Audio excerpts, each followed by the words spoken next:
सकारात्मक 100 यसलाई तपाईहरुले ध्यान दिएर हेरिदिनु होला सर म्यामहरु। त्यसपछि दुर्गा दाइको साइलो छोरो, दुर्गा दाइको साइलो छोरो,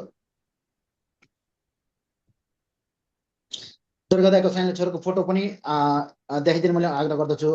बढी बिन्ता भट्टराई म्याम।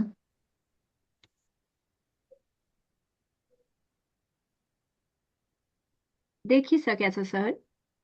ओके, धेरै धेरै धन्यवाद आदरणीय आरजे सर। बिन्ता भट्टराई म्यामलाई एकचोटि हटस्पट गरिदिनु होला, हाइलाइट गरिदिनु होला। उहाँलाई धेरै धेरै धन्यवाद यो समयको लागि।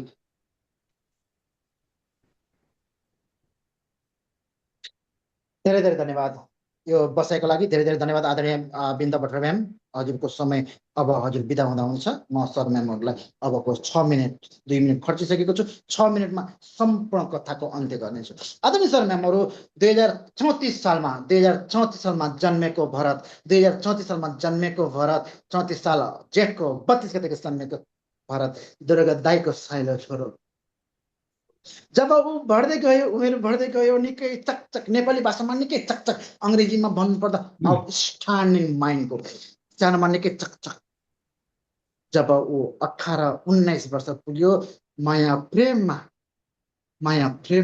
त्यो पनि स्कुल पढ्दा पढ्दै सरले उता पढाउने, हामीले आँखा जुदाउने गरी माया प्रेम गरेर माया लाएर मागी विवाह गरेर संसार अगाडि बढाएको। 7 महिनाको गर्भमा छोरो राखेर 7 महिनाको गर्भ छोडेर भरत दुर्गा दाइको साइलो छोरो भरत आर्मीमा जान्छ। उसको इच्छा सपना थियो आर्मी बन्नु। तालिम गर्छ, उत्कृष्ट तरिकाले अगाडि बढ्छ। अगाडि बढ्दै जाँदा उसमा सपनाहरू बढाउँदै जान्छ। भोलि बाइ द वे देशमा द्वन्द्वकाल सुरु भएको छ। भोलि बाइ द वे मलाई केही भइहाल्यो भने मेरो छोराले भुइँमा खसेको टिपेको खानुपर्छ। मेरी छोरीलाई समाजले हेप्ने भाषामा बोल्नेछ, तुच्छ भाषामा बोल्नेछ भन्दै अर्धाङ्गिनी र छोराछोरीलाई राखेर कायरको रूपमा आर्मी छोडेर मालदिभ पलायन हुन्छ। 2003 मार्चको 18 तारिक जब मालदिभ छ निकै कष्ट गर्छ। 24 घण्टामा 22 घण्टा खर्च। ऊ चञ्चले चकचकी पढ्नमा कृष्ण बुद्धि भएको, भाषा टिपिहाल्ने कौवा जस्तै। अझ कौवा कहाँ हो र, कोइली जस्तै आवाज थियो, भाषा तर पनि उसमा एउटा कमजोरी ढुकिरहेको थियो। दिनभरि ऊ उडेको भँगेराको पटक गन्थ्यो, राति ऊ ओइलाएको करलाको पात जस्तै।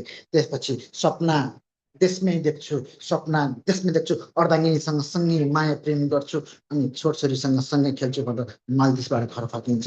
ऊ घर फर्केर कुखुरा पालन गर्छ। तर दुर्भाग्य कुखुरा मुर्गाले मुर्गा बनाइदिन्छ भरतलाई। मुर्गाले मुर्गा बनाइदिन्छ र डुब्छ। 2013मा दुबई जान्छ। 2013मा दुबई गएपछि दुर्गा दाइको साइलो छोरो दुबई गएपछि विडम्बना आकाशमा गजरेको चट्याङ छातीमा बजारे झैँर छाती चिरेर वार पार भए चाहिँ उसको जीवनमा रात आउँछ। उसको गम्भीर समस्या आएर घर फर्किन बाध्य हुन्छ। कहिले पनि उसको समस्यालाई उसका छोराछोरी अर्धाङ्गिनीले कहिले पनि बचाउन लगाएन। तर यो समाजले, उसको ठेक्का लिएको समाजले, बिना तलबमा पालिएका समाजले उसको लागि अनेक शब्दले, अपमानका शब्दहरूले उपहारको रूपमा प्रहार गर्दै गयो। जब घर फर्कियो चार भित्ताको भित्र रोगी शरीर लिएर भित्रै थन्किरह्यो। बाहिर निस्किँदाखेरि पनि कसैले भन्छ कि केही भन्छ कि जसले कुरा गरेको सुने पनि मेरै कुरा गरेको होला भनेर त्यो दबावमा, त्यो डरमा, त्रासमा भित्रै थन्किन्छ। संसार अन्धकार हुन्छ।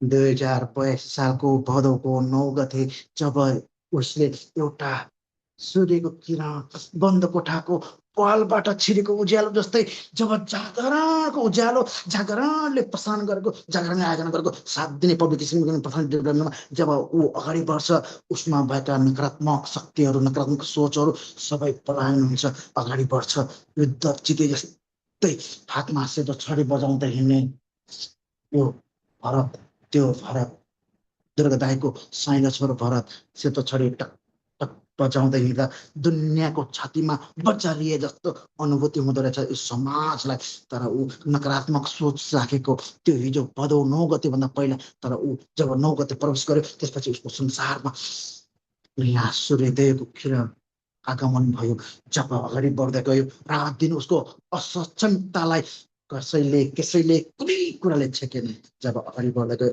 15 दिनपछि टट पनि कम्प्लिट गरिसक्यो त्यसपछि कार्तिकको 13 गते 2082 कार्तिकको 13 गते जब जागरण एकाडेमी डिग्री सेन्टरको पौरखी हात 50 इन्टर्न 4th ब्याचमा ऊ सहभागिता जनाएर स्रोत साधन बिना ऊ अगाडि बढ्दै गयो यात्रा निरन्तर हार्न जन्मेको होइन तैँले पाएको अपमान तैँले पाएको घृणाका शब्दहरूलाई इट्टा झैँ चिन्दै इट्टा झैँ सिँढी बनाउँदै सफलताको शिखरमा चढ्दै आज दुर्गादाईको साइलो छोरो तपाईँको स्क्रिनमा बसेर कथा वाचन गर्दैछ जुन दुर्गादाईको साइलो छोरो 38 वर्षको उमेरमा दुर्गादाईको साइलो छोरो जुन 38 वर्षको उमेरमा उमेर बढेसँगै लाग्ने रोग रेटिना पिगमेन्टसका कारणले गर्दा आज दुवै आँखाको व्यक्ति गुमाएको छ संसार देख्दैन मात्र तपाईँको मुस्कान महसुस गर्छ तपाईँको आँसुको गन्ध थाहा पाउँछ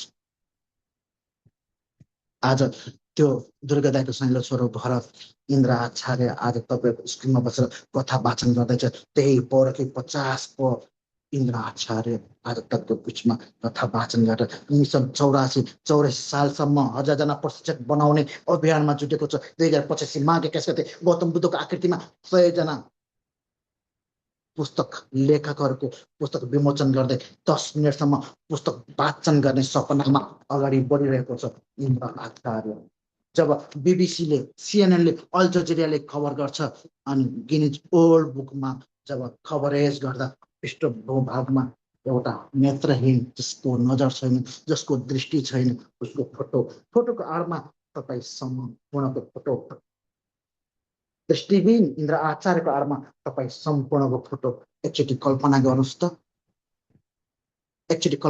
त त्यो दिन के टाढा होला र के म सक्दिनँ म असफलता छु म असफल छु मलाई सक्दिनँ म सङ्घर्ष बढी छ मैले सक्दिनँ नै भनेर बसेको भए मैले त्यो सङ्घर्ष असफलता अपमानलाई मैले माहौलमा बदलेँ मैले अवसरमा बदलेँ र आज त्यही सिँढी टेक्दै आज त्यही अपमानका सिँढी टेक्दै ती बगेका आँसुलाई सङ्कलन गर्दै ती अपमानका शब्दहरूलाई पखाल्दै आज तपाईँको बिचमा कथा वाचन गर्ने इन्द्र आचार्य दृष्टिबिन इन्द्र आचार्य तपाईँको बिचमा कथा वाचनको कक्षा समापन पनि गरेको छ। धन्यवाद आदरणीय सर म्यामहरू तपाईँहरूको यो अतुलनीय समय जुन हामीलाई खर्चिनु भयो जुन हामीलाई सुम्पिनु भयो यो समयलाई उच्च सम्मान गर्दै Jagaran academy and retreat centre प्रणाली एवं यो 7 दिने पब्लिक स्पिकिङ एन्ड पर्सनल डेभलपमेन्टको कोअर्डिनेटर द्वय एवं हामी सम्पूर्ण प्रशिक्षकहरू तपाईँहरूप्रति हार्दिक आभार व्यक्त गर्दछ र तपाईँहरूको यो कक्षामा महत्त्वपूर्ण विषयवस्तु सिकेर जानुभएको छ धन्यवाद तपाईँहरूलाई। अब भने तपाईँहरूसँगै रहने गरी तपाईँहरूको भावलाई आत्मसात गर्दै तपाईँहरूसँगै रहने बाचा गर्दै अहिलेका लागि ओजेल पर्दछु। अब